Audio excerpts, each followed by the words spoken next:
স্বামী স্ত্রী ঝগড়া করে যখন কথা বলা বন্ধ করে দেয়, তখন তারা দুইটা বিপদ তাদের জীবনে নিজের হাতে ডেকে নিয়ে আসে। একেবারে টোটালি কথাবার্তা বন্ধ করে দেওয়া। আর এই ব্যাপারটা কিন্তু অনেক স্বামী স্ত্রীর মধ্যে হয়ে থাকে, আর এটার কারণে দুইটা বিপদ তাদের সংসারে অনেক সময় নেমে আসতে পারে। এই কথাগুলো কিন্তু রাসূল সাল্লাল্লাহু আলাইহি সাল্লামের হাদিস থেকে আমরা জানতে পেরেছি। অবশ্যই আমি বানিয়ে কোনো কথা আপনাদেরকে বলছি না। একটা স্বামী স্ত্রীর মধ্যে যখন ঝগড়া লাগে, ইবলিশ তখন ওই স্বামী স্ত্রী দুজনকেই এমন ভাবে গুতা দিতে থাকে যে তোরা কথা বন্ধ কর, কথা বন্ধ কর। কারণ কোন স্বামী স্ত্রী যখন ঝগড়া করে কথা বন্ধ করে দেয়, একেবারে কারোর মুখ দেখা দেখি করে না, কথা বন্ধ, ওই মুহূর্তে শয়তান ইবলিশ খুব খুশি হয়ে যায়। আর পাশাপাশি আল্লাহ তাআলা অনেক নারাজ হয়ে যায় ওই দম্পতির উপরে।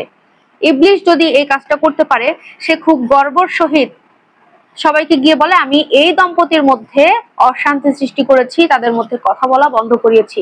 এটার মতো খুশি ইবলিশ শয়তান আর কোনো কাজে হয় না। কিন্তু আল্লাহ তাআলা এই কাজের কারণে স্বামী স্ত্রী কথা বন্ধ করলে সবচেয়ে বেশি অখুশি হয় ওই দম্পতির উপরে। সামাজিক ভাবে বাস্তবিক জীবনে চলতে গেলে স্বামী স্ত্রী একসাথে থাকলে কথা কাটাকাটি হতেই পারে, ঝগড়াও হতে পারে, একসাথে থাকলে মারামারিও হতে পারে। স্বামী স্ত্রীর মধ্যে শাসন হবে, বোঝাপড়া হবে, ঝগড়া হবে, যা খুশি হতে পারে, কিন্তু কথা কেন বন্ধ হবে? দিনের পর দিন কেন কথা বন্ধ করে থাকতে হবে?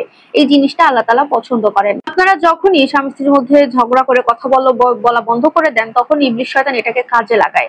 এটাকে কাজে লাগিয়ে ওই শয়তান তখন স্বামী স্ত্রী সম্পর্কের মধ্যে আরো দূরত্ব সৃষ্টি করা শুরু করে দেয়, যেন এই দম্পতির ডিভোর্স হয়ে যায়। কারণ একটা স্বামী স্ত্রী সম্পর্ক ভাঙতে পারা একটা ইবলিশ শয়তানের অনেক বড় একটা সাফল্য হয়ে যায়। যেমন এরকমও শোনা গেছে যে কোনো স্বামী স্ত্রীর মধ্যে ঝগড়া করে তারা 2 মাস পর্যন্ত কথা বলে না। 2 মাস পর্যন্ত কথা না বলে তারা কিভাবে থাকে? প্রশ্ন করলে জানা যায় তারা ইশারায় ইশারায় কথা বলে, ইশারায় কাজ সারে। মানে ধরেন যে তার খাবার লাগবে, ক্ষুধা লাগছে, সে খাবে, তখন সে তাকে ইশারা দিয়ে বলে যদি কারো মন চায় তাহলে সে যেন টেবিলে খাবারটা দিয়ে যায়। এই যে তার কিন্তু খাওয়ার ব্যবস্থা হয়ে গেল। এখন তার ঘুমাইতে যাইতে হবে, তখন সে বলে যদি কারো মনে চায় তাহলে সে মশারিটা টানায় দিয়ে যেতে পারে। এই যে এভাবে তারা চলতে থাকে। কি একটা হাস্যকর না? কিন্তু এটা তো আল্লাহ তাআলা পছন্দ করেন না। তোমরা এভাবে কেন দিন পার করবা? স্বামী স্ত্রীর সম্পর্ক তো একটা মধুর সম্পর্ক। তোমরা মধুর সম্পর্কটাকে কেন এত জটিল তৈরি করে ফেলো? কেন? স্বামী স্ত্রীর সম্পর্কে ঝগড়াঝাটি হবে, এটা তো ব্যতিক্রম কিছু না, কিন্তু কখনো কথা বলা বন্ধ করা যাবে না। তুমি যদি কথা বলা বন্ধ করে দাও, তাহলে আল্লাহ তাআলা তোমার উপরে অখুশি হবে, তোমার সংসারের প্রতি কখনো সে আর রহমত বরকত নাজিল করবে না, সবকিছু সে উঠিয়ে নেবে এবং তোমাদের উপরে অভিশাপ করবে।